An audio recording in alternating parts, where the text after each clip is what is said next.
great significance. We spoke about it a little bit too. I feel not sufficiently emphasized. And for this reason, I want to start back a little bit. Third line from the top.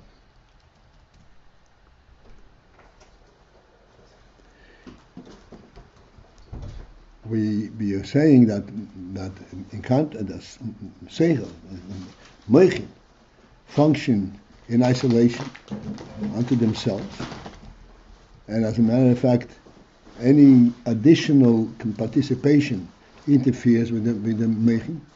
Mochin is something which requires total concentration and focusing on an internal basis. And it stands to reason if you examine my Mochin. The Mochin feed off Rotzen and Noina, feed off his own neshama. So therefore, it has to be in total isolation. Midas, on the other hand, is just the opposite. Midas pertain exclusively to someone outside.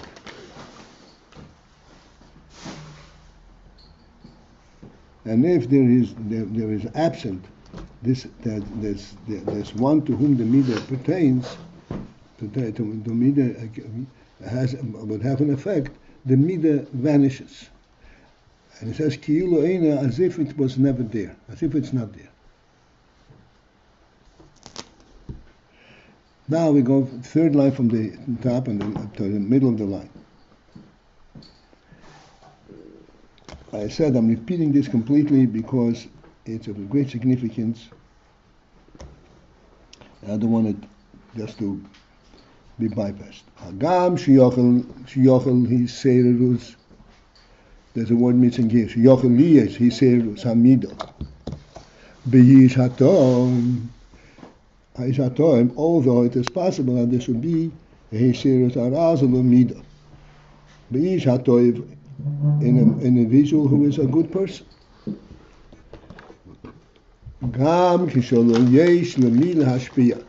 Even if there is not anyone to whom to be mashpia, because he is naturally a good person, and therefore he has a hiserus.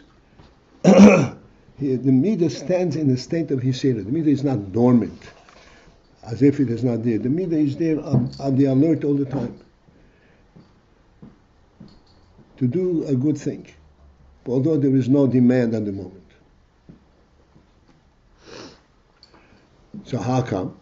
This seems to be contradicting the principle that we described by Midas. And the explanation is Zehu.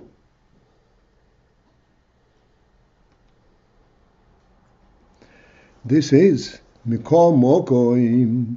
Mikol Mokoim means even so, even if there is not anyone to be mashpia, it still retains the nature of midas. If there is nobody to be mashpia, how does a midah arouse without an arousal, without a solicitation? And how do you say that even then it retains the nature of midas? That's when Mikol Mokim, it still retains the nature of midas. The answer is that this is only kasher bichlolus nimtzoyim, that in general, only when in general there are those mi shetzrichim lekabel tevas hashpos. There is such an entity. There are people like that who require to receive the goodness of hashpos. In other words, in general, there is that phenomenon of the need and the hashpos. Although he is not connecting now directly to those people to whom he must be, but in general there is, he knows in general that there is such a thing. And therefore Hamida Yemeres be his galus. And therefore the Mida remains active. Although it is not activated by solicitation, yet it remains in an active state.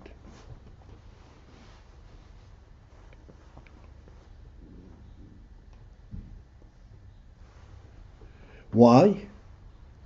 Because overall, in the whole existence, there is that phenomenon of helping out some in need.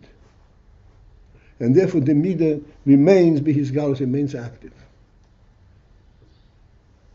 Not active functionally, but active means on the ready.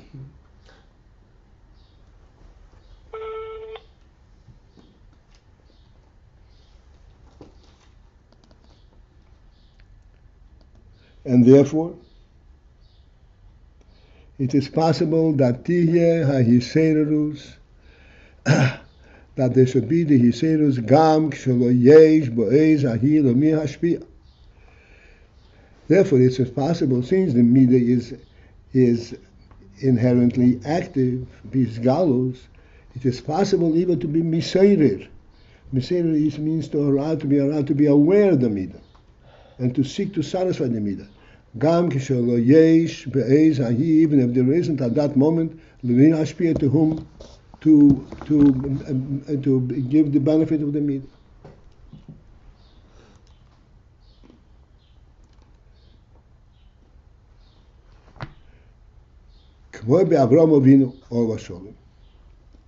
As in the case of Avraham Avinu, as we know from the Torah,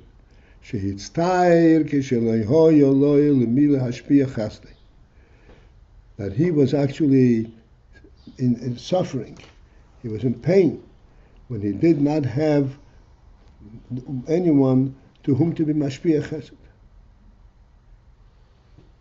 And that, why is that? Because the midah remains be his galus. And it's be his galus to such extent that occasionally he can even be soider. He can even be aroused to an active state.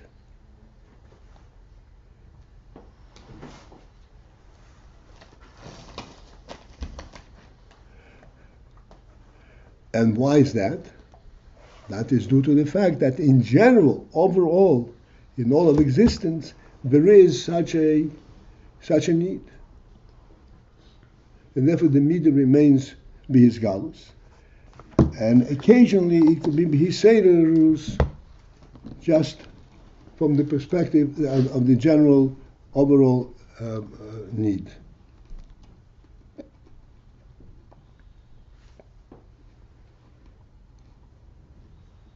But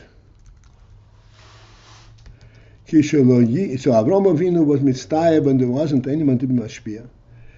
And what was he doing? He was sitting outside of his tent waiting for wayfarers. What is he waiting for? There isn't anyone. What was he waiting for? Obviously, he was waiting because he knew that there are wayfarers, and that the need in general exists. Except he was not confronted with it. He was not joined with it, but it's generally there. But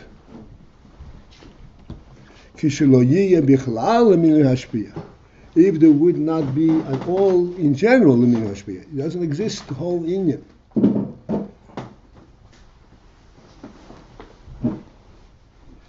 So then hine, behold, if that were the case, if there is not the solicitation, but even the existence of a possible solicitation, then hagam sheyesh benafshe nizatei, even if his nefesh there is the midah of goodness, tisalim legamri, it will completely be concealed, varehi ki'ilu einoi. And then the midah would be ki'ilu einoi, as if it does not exist.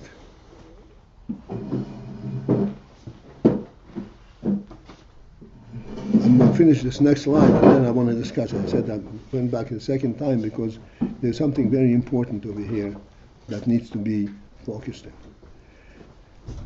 If in fact there would not be anyone to be mashpia in general, then midah would vanish, so to speak, the sound would conceal, as if it is not there. Meshum, because the inyan ha-midah, the inyan of the midah is le-hash-pia lazulas dafka. That's the inyan of the midah. That's the definition of a midah. The definition of a midah is to be mashpia lazulas. A person does not need the midot of kindness internally to himself.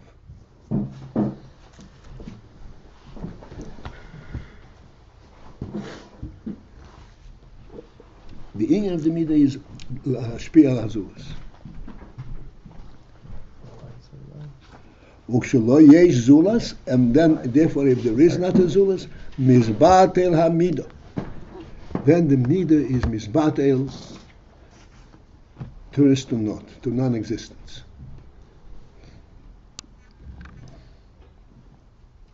So this is, it's a very deep influence over here.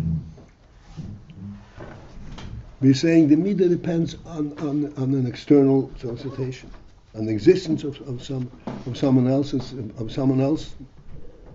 If when a person's alone in his own home, like Avraham Avinu was sitting in his tent, and he was pained that he didn't have wayfarers. How does he know there are wayfarers? Is that just a historical fact because he saw it yesterday, so they're here today? Is there something real to this knowledge?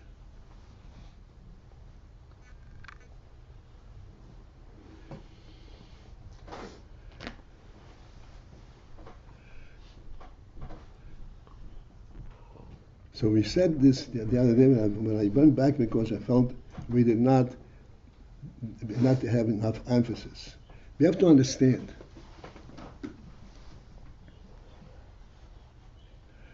that the existence of midot per se alerts a person to the fact that there are other people and that they may be beneficiaries of his midot. In other words, he does not have to meet up these other people in order to find out that there are other people who need his help or can use his help. He, as an individual creation, as a human being,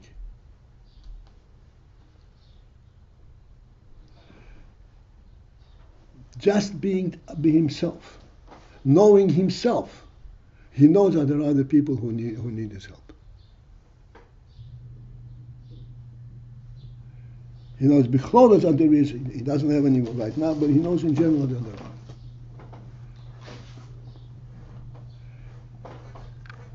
How does he know it?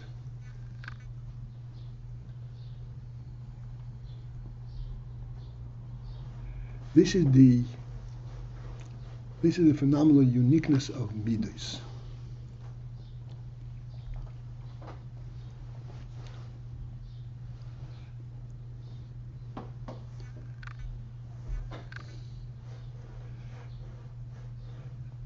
And a step before that,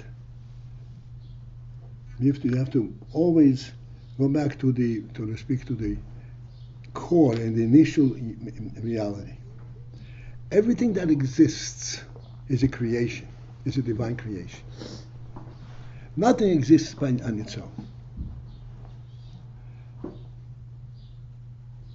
The fact that a human being has this structure of seichel and midos, this is how he was created. What was he created? What's his? What just he should be a human being? Well, he should be in the world. He was created in order to be in the world. In other words, the very nature of this person, the very fact that he has these midos, inherently has the principle that he was created in order to answer a need in the world. And that is part of his self-consciousness.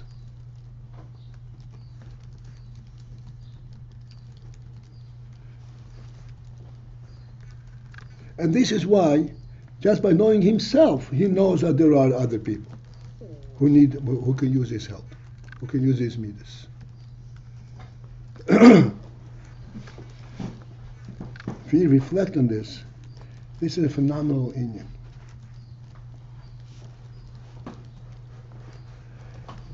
And the important phenomenal inyan in this is that without any proofs, without any reasoning and any research and so forth, inherently a person by knowing the world, knows the Creator's presence in the world.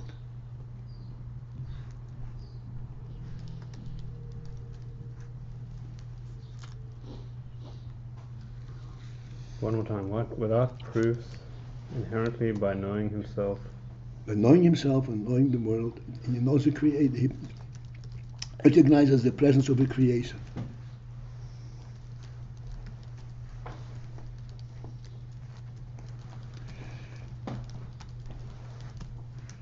This is a very important principle. This is part of the, I was going to speak of the reality of human presence. This is what a human being is. In initial creation. He was part of the world. He was created to be part of the world. Not created to be capable and then he will get to know the world.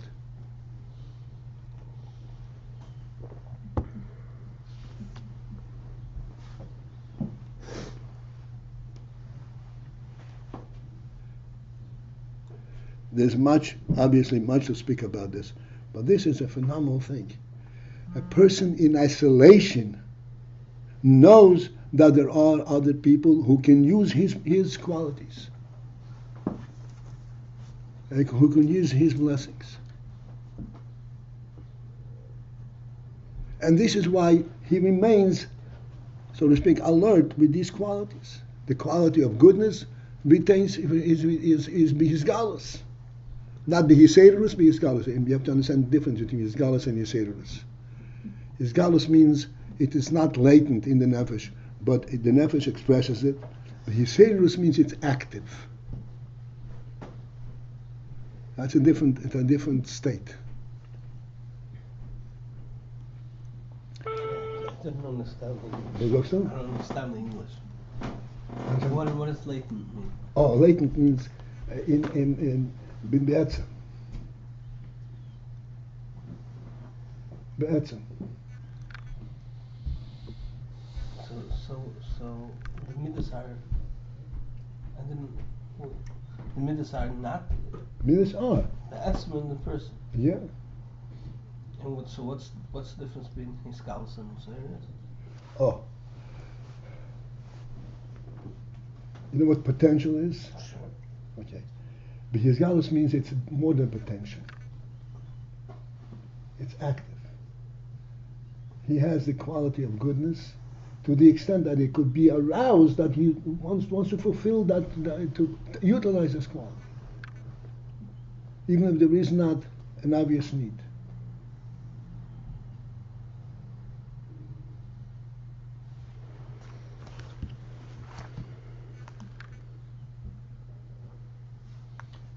Is it proper to say like he comes with money to be able, if someone needs it, to be able to give it out? That's right. That's his galaxy. Well, no, this is Hiserus already. Hiserus when he gives it, but this. No. He prepared for this means Hiserus. That's the way an act. Hisgalus is something describing himself. To himself.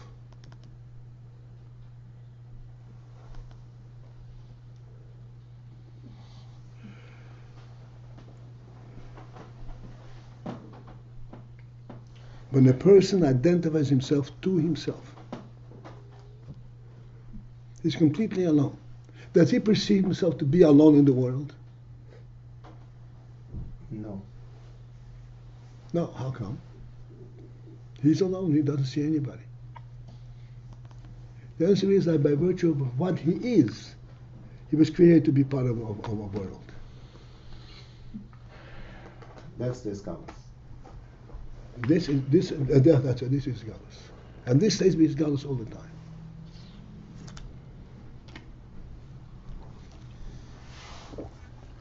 But it did say that could become to base almas of the midot. If it's not used, then it goes by heaven. Right. So he says, nonetheless, it stays with his galus. Why? Because in general there is that phenomenon. That in general there is the union where his midah can be utilized. And when is the psalmist coming in? The psalmist he says, if there were no such a thing. Hypothetical. Right.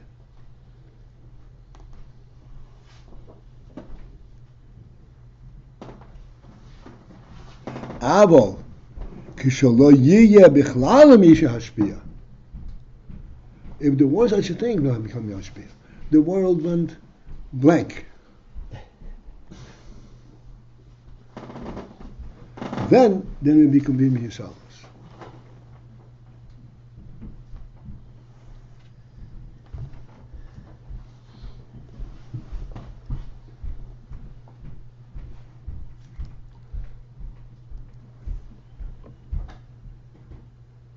Even though he was created like that.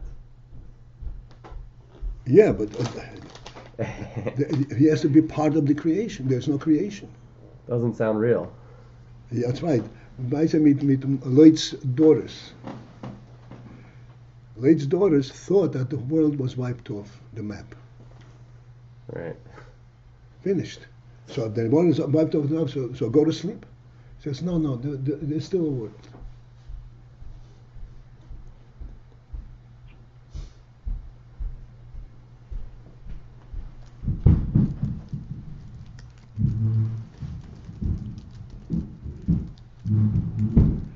This is an important thing, and I felt that to repeat it and repeat it again, to understand that even at the midas level, not Mochin. Mochin talks about the Meibesh and so, even at the midas level, that not the world only.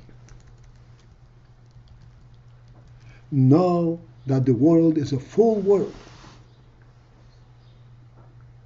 With more people, with having animals, a whole everything.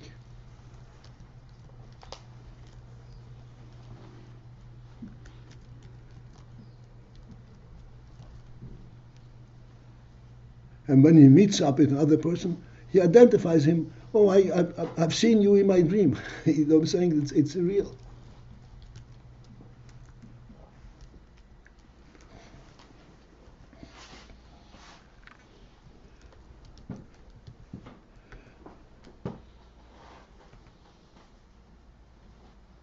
Okay, now we go to 3 lines from the bottom.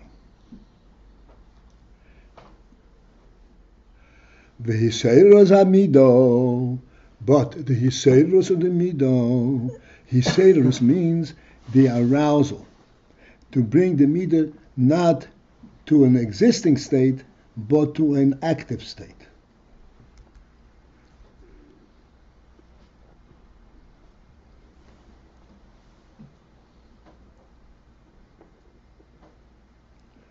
Hu dafko, that is only kasher hu bikirav al hazulas. That can only be when he is in close proximity and he relates to the zulas.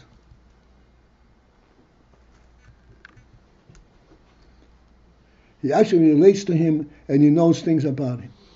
This is when the midah is b'hisedrus. V'yedeya inyonov, and he knows his inyonim, his problems, and his positives and his negatives. Umisoyre barach mimolav, and then he's aroused with mercy on him. He feels mercy, he feels compassion for his suffering, so to speak. This is when the midah comes to his oirerus, to wake up and be active.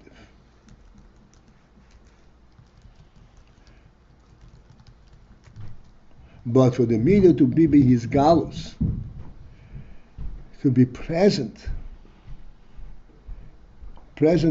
in a manner that it tells the person you have that midah, that is even if there isn't anyone close by. Because by virtue of who he is, he knows that this quality is a real quality, and there is the use for this quality at all times.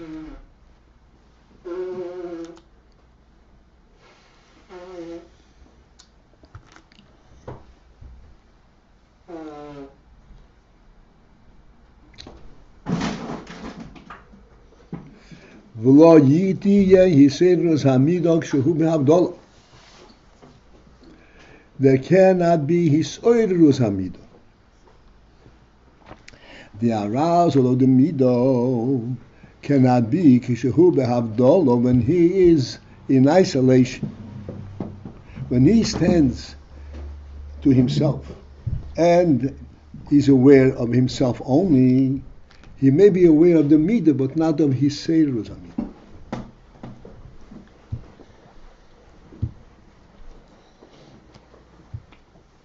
Kihim only kishehu bikirov davke.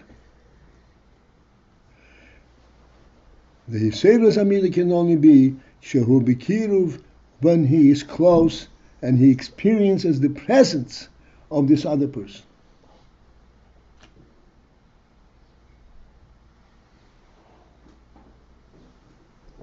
This is a phenomenal thing. I thought that very, very significant.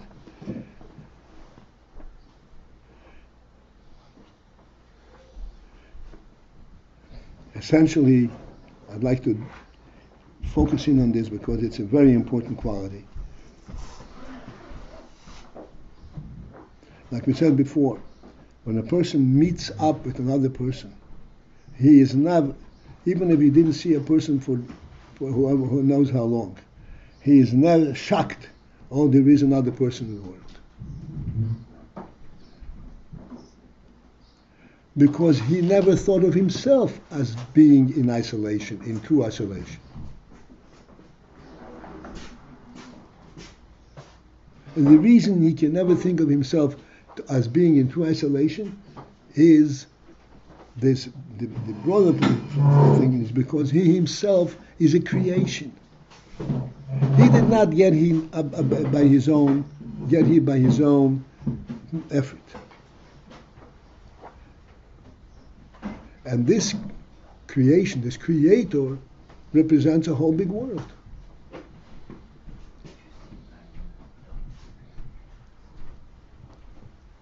And this is why there is always who to bestow a midah.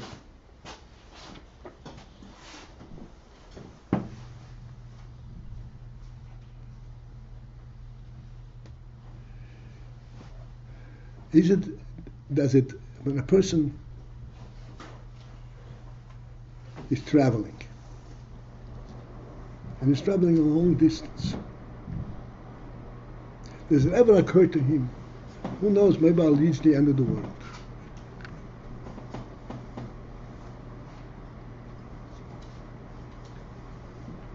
Sailors used to think that. Huh? Sailors used to have that fear. Falling off the edge of the world. Yeah, but that was an artificial fear. It's not an inherent human fear. Because if it were an inherent human fear, they could not venture out.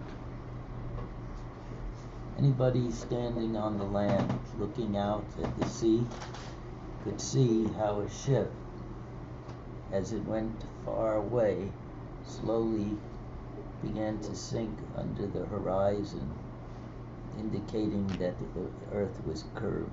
Well, that's a way. Mariners For this already, you need a kind of a logical thing. I'm talking about what a person observes, what a person experiences in life. Observe means this is chokhmah. What are the experiences being in the world, being in the Meibushan's world?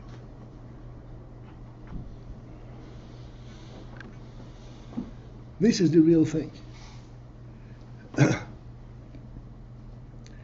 He never experiences the phenomenon of non-existence outside of himself. Never.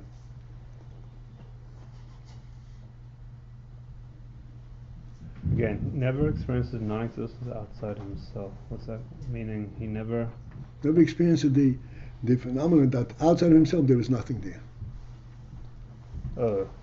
He lives with the reality of the world and all the other. Inherently.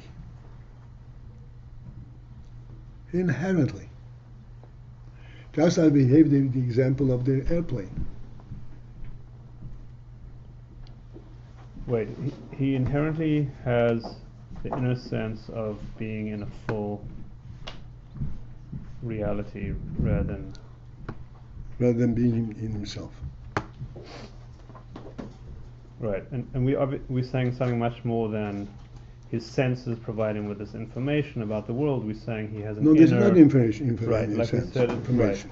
This is his experience of life. Like we started with talking about the midos. The That's fact that he right. has a midah. That's right. This is his experience of life. Mm. Does it do with the fact that he was created? And that's, I'm going back, where did it come from? But it's not a logical process. This is his experience. This is the experience of life.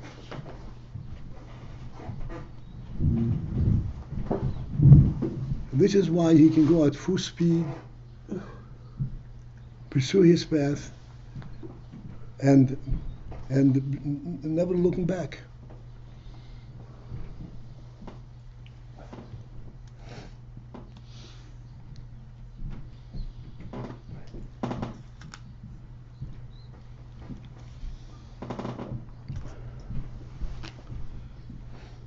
An expression, the sky is the limit. The sky is the limit. That's right. The sky is the limit. Yeah, that has a different implication. The real meaning of the sky is the meaning is the limit is actually referring to the depth of a human soul. The depth of the soul connects to God Himself.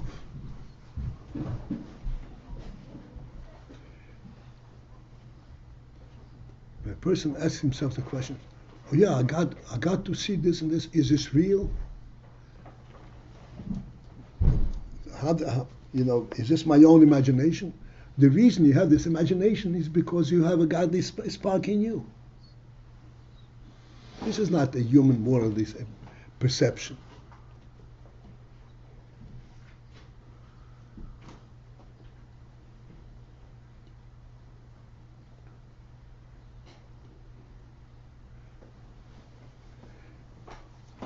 This is why we can come back and say, how come a person has this quality? Because he's a creation.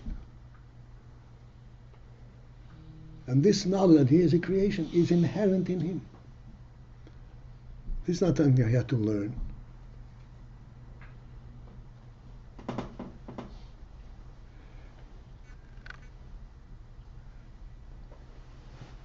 This principle that he is a nivro is an important ingredient in the reality, in the health of a human being.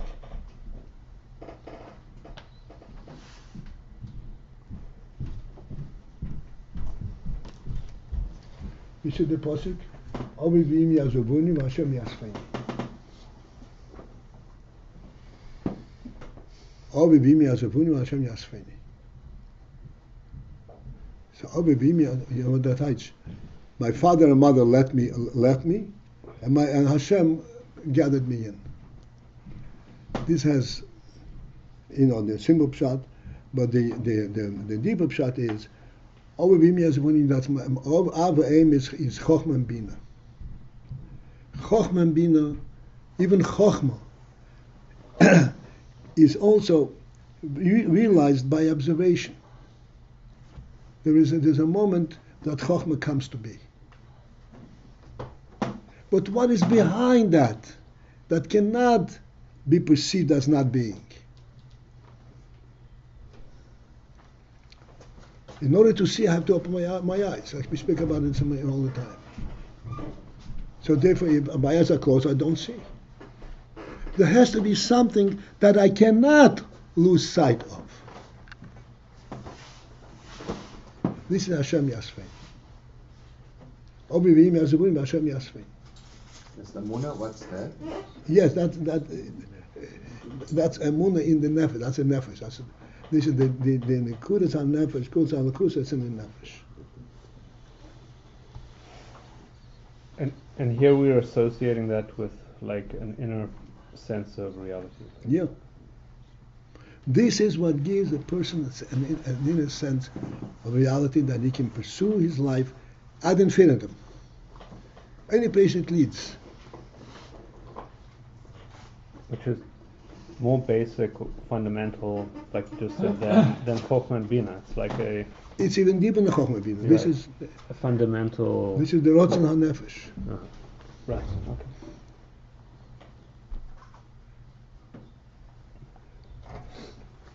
And it was said about this that it's a sense of being a nivra, because that's the sense of there's a creator. That's right. And Nivra, by definition, means that there's a creator. There's a Beirei.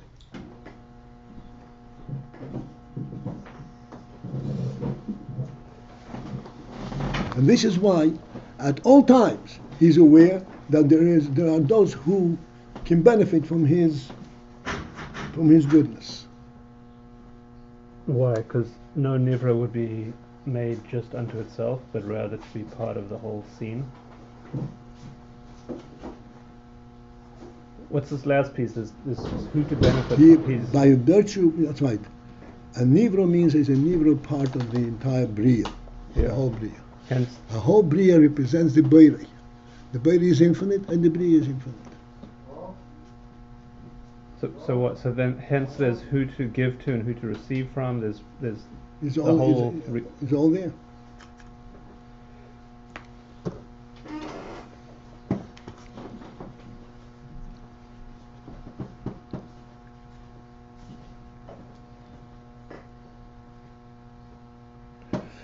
Okay, so might as well conclude these two last lines. We finally, V'adogma mizeh l'mayla.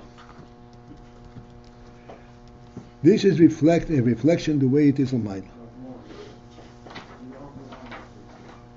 The similar Indian is l'mayla. The Indian hamidos hein l'tzeirach ha'olam is dafka. And the whole function, the whole significance of midot is for the need of worlds.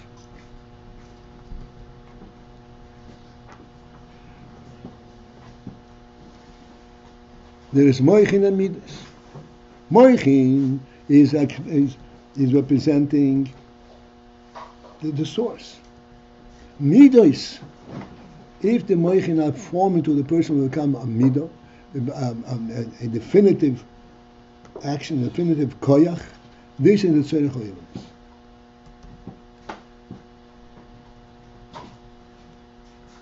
Ukmesha Kosov, as the Pasuk says, "Cheirach hamecha v'chasadecha ki me'elam heima."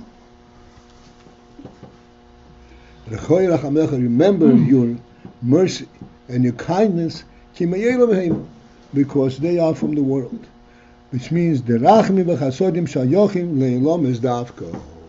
These qualities belong to the world. Therefore, as long as you have these qualities, that itself reminds you that there is a world. And the world is waiting for you to apply your rachmim chasodim to it.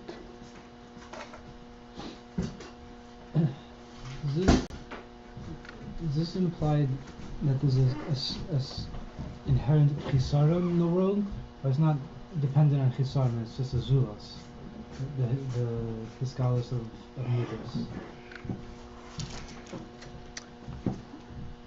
I wish I had enough time to elaborate on this. This is not a chesor. Let me explain to you. There is AYIN Seif. AYIN Seif is AYIN Seif. In other words, it's one reality that is Ein Seif. To translate that on a worldly level is a whole bunch of separate entities. An infinity